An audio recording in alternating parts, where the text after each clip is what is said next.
आपको बता दें, केंद्र ने हिजबुत तहरीर को आतंकी संगठन घोषित किया है।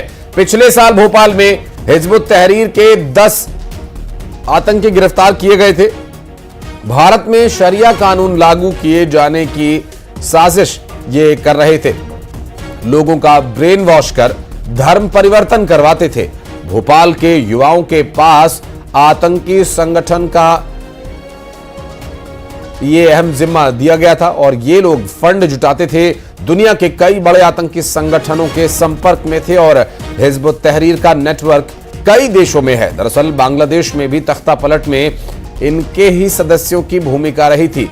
तो वहीं मध्य प्रदेश पुलिस और इंटेलिजेंस भी अलर्ट मोड पर है। हिजबुत तहरीर एक आतंकी संगठन है और इसके आतंकवादियों की गिरफ्तारी, जिसमें करीब 10 आतंकियों की गिरफ्तारी हुई थी और अब आतंक पर पूरी तरह से नकेल कसने के लिए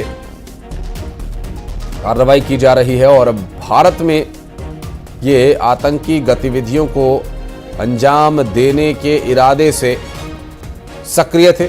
बड़ी साजिश को नाकाम किया गया और दुनिया भर के कई बड़े आतंकी संगठनों के साथ इनके संबंध हैं और इसमें अब केंद्र सरकार ने एक बड़ी कार्रवाई करते हुए आतंकी संगठन इसे घोषित कर दिया है। अब ये घोषित रूप से आतंकी संगठन है हिजबुत तहरीर। और बात करेंगे हमारे सहयोगी वासु चौरे, इस वक्त हमारे साथ जुड़ गए। वासु, हिजबुत तहरीर के सक्रिय आतंकियों की गिरफ्तारी भोपाल से हुई थी और अब एक बड़ा फैसला यह लिया गया है कि HUT को पूरी तरह से टेररिस्ट ऑर्गेनाइजेशन घोषित कर दिया है केंद्र सरकार ने। क्या डिटेल्स मिल पा रही हैं? निश्चित तौर पर देखिए, केंद्र सरकार ने ये बड़ा फैसला लिया है और ये फैसला उन तमाम घटनाक्रमों के बाद आया है जो हाल ही में बांग्लादेश में हुए। वहां पर जिस तरीके से तख्ता पलट किया गया और तमाम वहां के जो राजनीतिक और सियासी जो समीकरण हैं वो बदले और वहां पर किस तरीके के हालात रहे वो हम सब ने देखे हैं। कैसे वहां की जनता जो है वो परेशान हुई और बांग्लादेश के लोग आज जो पड़ोसी मुल्क हैं वहां पर किस तरीके से शरणार्थी होते हुए भी नजर आए या फिर उन देशों में जाने की कोशिश भी की। ये सारे जो घटनाक्रम है वो अगर आप इंटरनेशनल सेफ्टी के हिसाब से अगर देखें तो काफी महत्वपूर्ण भारत के लिए भी हो जाते हैं, क्योंकि बांग्लादेश हमारे पड़ोसी मुल्कों में शुमार है और वहां से जुड़े हुए जो संगठन है HUT, जिसका बांग्लादेश में ये पूरा घटनाक्रम हुआ, तख्ता पलट हुआ, उसमें उसकी महत्वपूर्ण भूमिका जो है वो बताई जा रही है। और पिछले साल भोपाल से करीब 10 लोगों की जो गिरफ्तारी है वो इस संगठन से जुड़े हुए वो हुई थी। और इसके अलावा मध्य प्रदेश के कुछ अन्य शहर जिनमें छिंदवाड़ा भी शामिल है, वहां से भी जो कुछ लोग हैं वो इस पूरे संगठन से जुड़े हुए पकड़ाए थे, जिनके पास से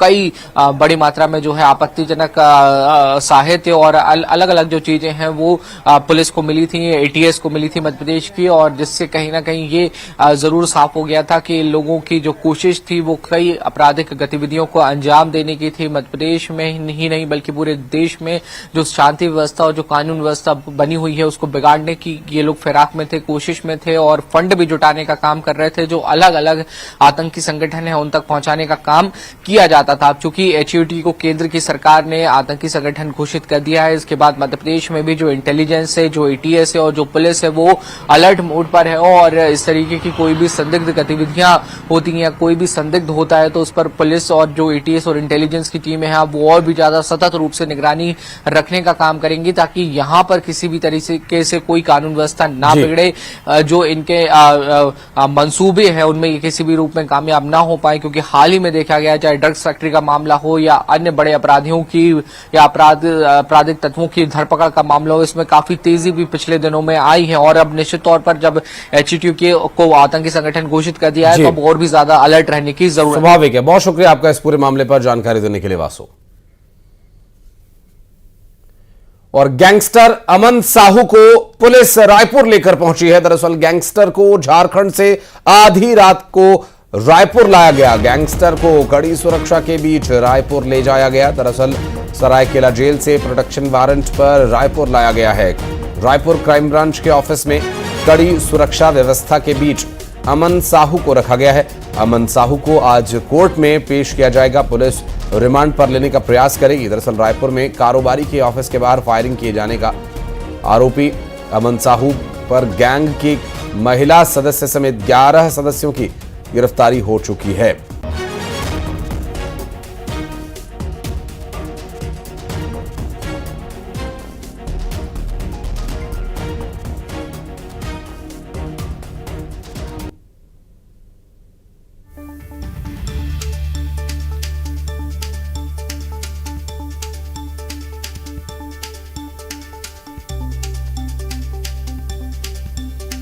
और युगल तिवारी हमारे सहयोगी इस वक्त फोन लाइन पर जुड़ गए। युगल, अमन साहू रायपुर ले आ जाया गया?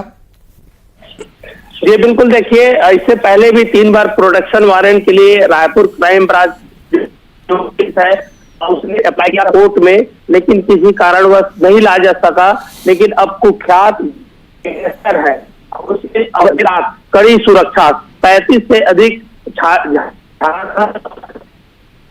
के पुलिस के अधिकारियों की कड़ी सुरक्षा के साथ उन्हें लाया गया और अब तक की ये सबसे बड़ी कार्रवाई कही जा सकती है। जिस तरह से आप लगातार अपने उन्हें गिरफ्तार वारंट पर लाने का प्रयास कर रही थी, लेकिन अब अंततः देर रात तक यहाँ पहुंची है और उनके जो अमन साहू गैंग के जो 11 जो आरोपी है उसे गिरफ्तार पहले भी करके जेल भेजा जा चुका है। व्यापारियों से लेवी वसूली के नाम पर इस तरह से डराने धमकाने और एक कोल कारोबारी के यहाँ गोली चलाने का एक गंभीर आरोप लगा था।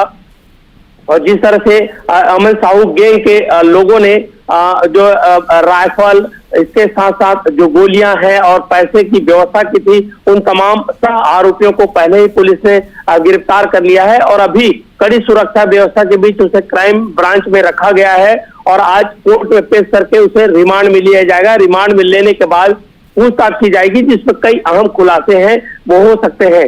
करेक्शन ये भी बताया जा रहा है कि बिश्नोई गैंग से अमन साहू का काफी ताल्लुक है और हो सकता है कि आने वाले समय में जिस तरह से बिश्नोई गैंग सक्रिय है देश में, तो यहाँ से कुछ लिंक मिले और कई बड़े राज हैं अपराध से जुड़े हुए वो खुल सकते हैं। जी चलिए, बहुत शुक्रिया आपका युगल इस पूरे मामले पर जानकारी देने के लिए।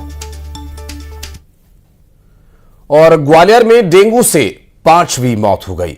9 साल के बच्चे अयान श्रीवास्तव कई दिन से बीमार था और 7 अक्टूबर से ग्वालियर के अस्पताल में ही भर्ती था, लेकिन तबीयत बिगड़ती देख बच्चे को दिल्ली रेफर किया गया, जहां उसने रास्ते में ही दम तोड़ दिया। आपको बता दें कि 1 सितंबर से अब तक डेंगू के 818 मरीज सामने आ चुके हैं।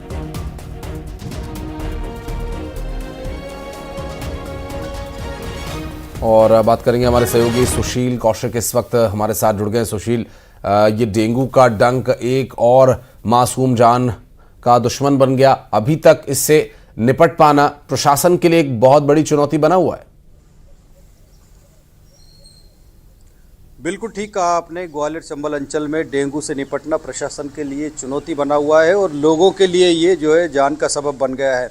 आपको बता दें कि 9 साल का बच्चा अयांश श्रीवास्तव करीब 7 अक्टूबर से निजी अस्पताल में भर्ती था, जिसे डेंगू था और डेंगू के बाद लगातार उसकी सेहत बिगड़ने के बाद कल ही उसको ग्वालियर से दिल्ली के लिए ले जाने लगे थे परिवार वाले। और जब धौलपुर के आसपास पहुंचे थे उसी दौरान बच्चे की सांसें थम गई और इस तरह से दुखद निधन हुआ 9 साल के बच्चे आयांश का। और इसी के साथ ग्वालियर अकेले शहर में ही ये डेंगू से 5वीं मौत थी। और इसके साथ ही आपको ये बता दें कि ग्वालियर चंबल अंचल के ग्वालियर शहर में ही अकेले 1 सितंबर से लेकर 12 अक्टूबर तक डेंगू मरीजों का आंकड़ा जो है वो 818 पहुंच चुका है।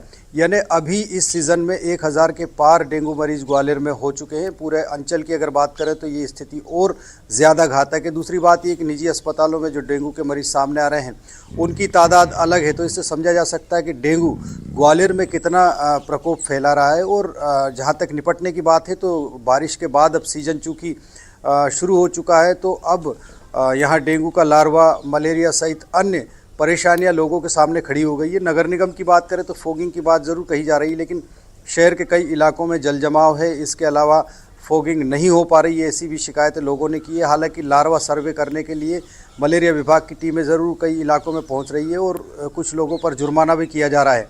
लेकिन अब स्वास्थ्य विभाग और नगर निगम, जिला प्रशासन के साथ ही लोगों को भी सबसे ज़्यादा एहतियात बरतने की ज़रूरत है, क्योंकि उनकी जान के साथ ही अब परेशानियां खड़ी हो रही है। जैसा कि 9 साल के बच्चे की डेथ हुई है, उसके घर के आसपास भी डेंगू का लार्वा मिला है जब टीम डेथ के बाद वहां पहुंची थी।